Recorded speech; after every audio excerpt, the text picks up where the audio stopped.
तो वकालत शुरू किए हुए 8 महीने हो चुके थे। इन 8 महीनों में उसने अपनी धाक जमा ली थी।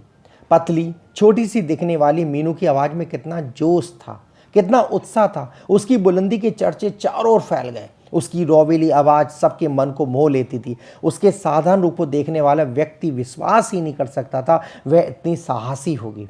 पिछले 8 महीनों में मीनू अमित से मिलने 4 बार गई, परंतु केवल एक मरीज की एक हितैषी बनकर। पिछले 2 महीनों से तो उसके पास जा नहीं सकी, ना उसका कोई समाचार मिल सका। रविवार का दिन था। सप्ताह में केवल एक ही दिन तो मीनू अपने को स्वतंत्र अनुभव करती थी। रविवार होने के कारण उसने सोचा वह दिन नीलिमा के साथ व्यतीत किया जाए।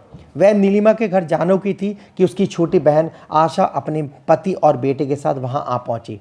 मीनू आशा से लगभग 8 महीने बाद मिली थी। कितना परिवर्तन आ गया था आशा में। माँ बनने के बाद वह काफ़ी मोटी हो चुकी थी। यद्यपि वह मीनू से छोटी थी, परंतु मीनू उसके सामने काफ़ी छोटी प्रतीत हो रही थी, यानी लग रही थी।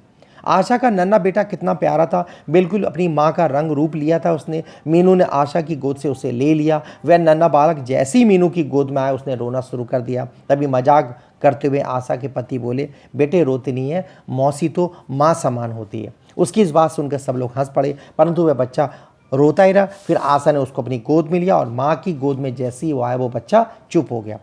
कुछ देर आशा के पति वहाँ रहे और कुछ देर बाद वो दोनों बहनें आपस में बातचीत करते रहे। काफ़ी बातें हुई और उसके बातों बातों में आशा मीनू से पूछ बैठी, दीदी अब तो आपकी वकालत पूरी हो गई है, अब आपने प्रैक्टिस भी शुरू कर दी है, अब आपका क्या विचार है? आगे क्या विचार है इस बारे में तो मैंने अभी कोई विचार नहीं किया। दीदी इतनी लंबी जिंदगी पड़ी है, एक अवस्था ऐसी आती है जब अपने पति और बच्चों का ही सहारा होता है, आशा ने मीनू को समझाते हुए कहा। आशा अभी इतनी जल्दी भी क्या है, फिर सोच लेंगे इस बारे में, मीनू ने कहा। आशा को लगा शायद विवाह की बात दीदी को अच्छी नहीं लगी। तभी आशा ने अपनी बात का विषय बदला और मीनू से माँ, पिताजी और रोहित की कुशलता के बारे में पूछा। मीनू ने बताया पिताजी का स्वास्थ्य तो ठीक है, माँ भी ठीक है, बस सारा दिन घर के काम में ही व्यस्त रहती है। फिर आशा बोली, अच्छा दीदी ये तो बहुत प्रसन्नता की बात है, पर रोहित ने मुझे एक भी पत्र नहीं लिखा, कल दिल्ली जाएंगे तब उससे मिलके आएंगे।